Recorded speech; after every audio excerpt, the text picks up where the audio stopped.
nouvelle édition du festival Blues au Château. Je suis en compagnie du président. Donc bonjour Ronan, pouvez-vous nous parler de ce festival ? Le festival donc poursuit toujours les mêmes missions, à savoir de mettre en valeur le site du château. Les choix sont les mêmes tous les ans, à savoir que cette année on retrouvera pendant 4 jours des artistes inédits, donc toujours cette volonté de mettre en avant des artistes découvertes, de l'inédit, de l'exclusif. Toujours également la volonté de loger ces artistes chez l'habitant, de les garder 3-4 jours, de façon à ce qu'ils puissent fréquenter le public, se rendre accessibles, passer également du bon temps en Bretagne. Donc voilà, cette idée un petit peu de secouer un petit peu tous les styles et puis de proposer au public des artistes qu'on voit finalement très peu en France en général. Et y a-t-il du nouveau cette année ? Du nouveau, non, on ne change pas un festival qui gagne, donc on a démarré à 700 spectateurs, on arrive à 3000 spectateurs l'an dernier, donc malgré les aléas climatiques, on a une formule qui fonctionne, une formule qui tient compte aussi du potentiel humain et du nombre de bénévoles, une formule qui tient compte également de notre budget, qui n'est pas un budget extensible. Donc finalement, on maintient plutôt une formule qui fonctionne bien, qui comble le public, qui nous le fait savoir, et qui comble également les artistes qui massivement sont heureux sur le festival et toujours désireux de revenir. Bonjour Philippe, vous êtes programmateur du festival cette année, donc pouvez-vous nous décrire l'affiche ? On passe du boogie-woogie dans quelques instants au blues un peu plus électrique avec Marco Marchi. Samedi, on aura un Texan, Eugène Hideaway Bridges. On aura un guitariste acoustique aussi demain, Sir Oliver Mali. Du blues rock anglais avec Ron Sayer Jr. S'il y avait 1 ou 2 concerts à ne pas manquer, ce seraient lesquels ?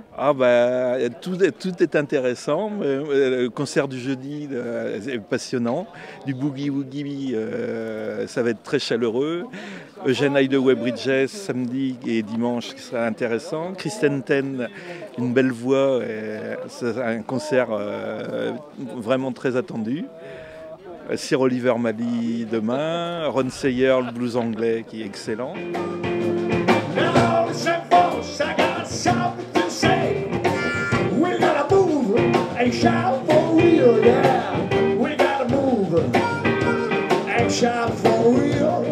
Bonjour Kylian, peux-tu nous dire quel est le rôle de la Junior Association sur ce festival ?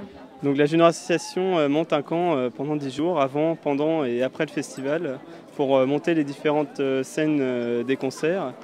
Et pendant le festival, les jeunes tiennent la boutique dont le bénéfice leur est réservé.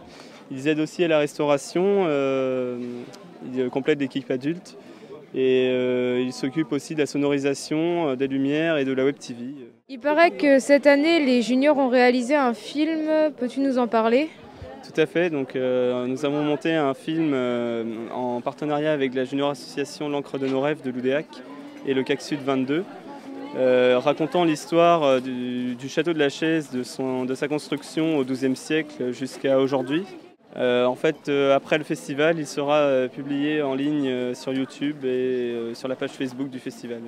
Maintenant, on a des jeunes qui prennent le relais.